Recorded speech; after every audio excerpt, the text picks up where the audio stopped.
ప్రజలందరికీ నమస్కారం.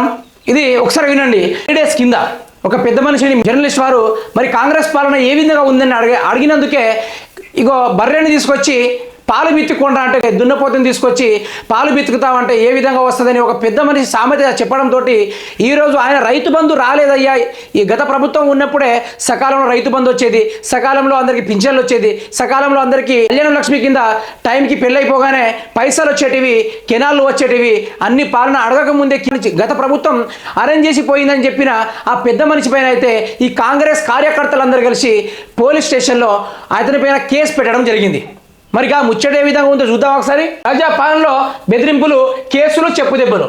ఇప్పుడు అధికారంలోకి వచ్చిన ఈ కాంగ్రెస్ పార్టీ రైతాంగం వారిపైన రైతాంగం ఒకటే కాదు, జర్నలిస్టు మీద కానీ, రైతాంగం వారి మీద కానీ, లేకుంటే ఎవరైనా బీఆర్ఎస్ పార్టీ నేతలు ఈ ప్రభుత్వం ఏం చేస్తుంది అంటే ఎవరు క్వశ్చన్ రైజ్ చేస్తున్నారో వాళ్ళ గొంతు నిలబెట్టడం చూస్తున్నారు. వీళ్ళు వాళ్ళ గొంతు నిలిపి వాళ్ళ గొంతుని సలబెడుతున్నారు.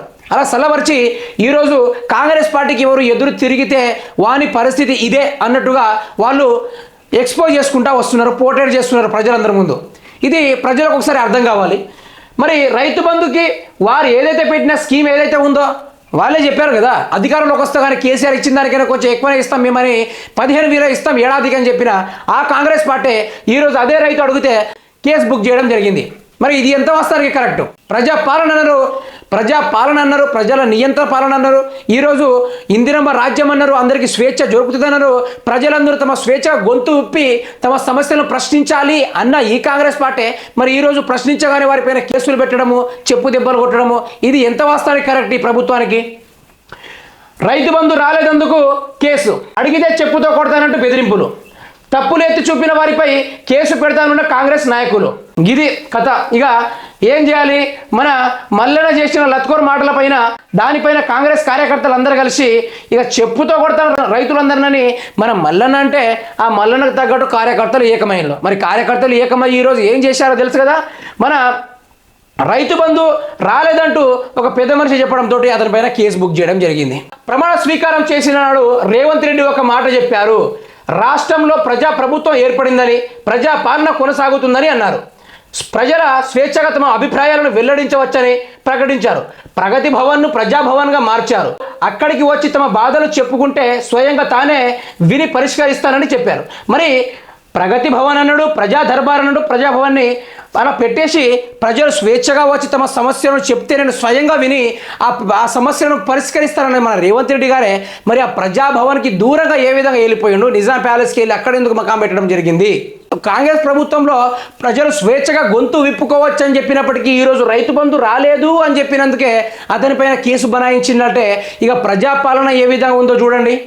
కాంగ్రెస్ పార్టీ పైన ఎవరైనా వేలు చూపెడితే ఇక అంతే అన్నట్టుగా. ఒక తెలంగాణలో ఇందిరమ్మ రాజ్యం నిర్బంధాలు ఉండబోవన్నారు.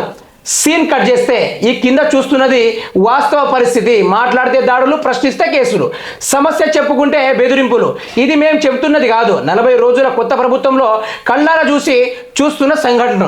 మరి ప్రజలు వారి యొక్క సమస్యలను పోగొట్టడానికే కదా ఇప్పుడు అన్ని దేశాలు వారి రంగాల్లో దూసుకుపోతున్నాయి. మరి మన దేశంలో మన తెలంగాణ రాష్ట్రం కూడా మంచి అభివృద్ధి చెంది ప్రతి ఒక్క పిల్లలకి జాబులు వచ్చేలా చేసి మరి తెలంగాణ రాష్ట్రంలో ఉన్న దారిద్ర్యాన్ని పోగొట్టేసి ఈరోజు ప్రతి ఒక్క పేద బడుగు బలహీన వర్గాలు గిరిజనులు అందరూ బాగుపడడానికి ప్రయత్నం చేయాలి.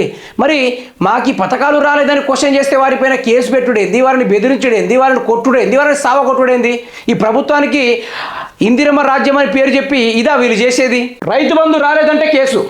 ఉమ్మడి మహబూబ్నగర్ జిల్లా సీఎం సొంత నియోజకవర్గం కొడంగల్లోనే ఈ ఘటన జరిగింది. ఇంతకుముందు ఇదే కొడంగల్లోని ఒక మాజీ సైనికుడిని చంపేయడం జరిగింది. మరి అదే రైతు అక్కడే కొడంగల్లోని సొంత నియోజకవర్గంలో ఆ రైతు పైన కేసు వేయడం జరిగింది. ఒకసారి చూద్దాం. ఇక కొత్తూరుకు చెందిన కోస్గి బాలరెడ్డి ఇటీవల ఓ వార్తా ఛానల్తో మాట్లాడుతూ రైతు బంధు రాలేదు, రుణమాఫీ అమలు కాలేదని అన్నారు. రేవంత్ రెడ్డి ముఖ్యమంత్రి అయ్యాక స్కీములన్నీ ఆగిపోయాయని, కొడంగల్కు ఏమీ చేయలేదని మాట్లాడారు. దీంతో బాలరెడ్డిపై చర్యలు తీసుకోవాలంటూ కొడంగల్ కాంగ్రెస్ నేతలు పేట పోలీస్ స్టేషన్లో ఫిర్యాదు చేశారు. ఈ ప్రభుత్వానికి ఏదైనా కొంచెం ప్రజలను బాగిపెట్టే స్కీమ్ ఏదైనా ఉందా? ఇక్కడ అయ్యా రేవంత్ రెడ్డి గారు మీ యొక్క పాలనలో క్వశ్చన్ చేసే వారిని జైళ్ళకు నూకేస్తారు, ఇంకా ఎక్కువ అడిగితే వారిని చెప్పులతో కొడతారు, మరి ఇంకా ప్రభుత్వానికి ఎదురు తిరిగితే వాడు రేపు మాపు అవుపడతాడో వాడిని చంపేయడమే. మరి ఇదేనా మీ ప్రజాపాలన? నియంత పాలన చెప్పేసి ప్రజలను ఆదుకోవాల్సింది పోయి ఈరోజు పూర్తి స్థాయిలో ఎవరైతే గొంతు రేజ్ చేసి ప్రజల యొక్క సమస్యలు ముందుకు తీస్తూ ఉంటే ఆ ప్రజలపైన కేసు బనాయించుడు ఇది ఎంతవరకు కరెక్ట్? ఇది మీ యొక్క అధికారంలో ఉన్నప్పుడే జరుగుతుంది కదా, మరి ఈ సమస్యలను మీకు కానరావడం లేదా, లేకుంటే మీ చెవికి ఎక్కడం లేదా అనేది మన ఛానల్ తరపున అయితే క్వశ్చన్ అడుగుతున్నాను.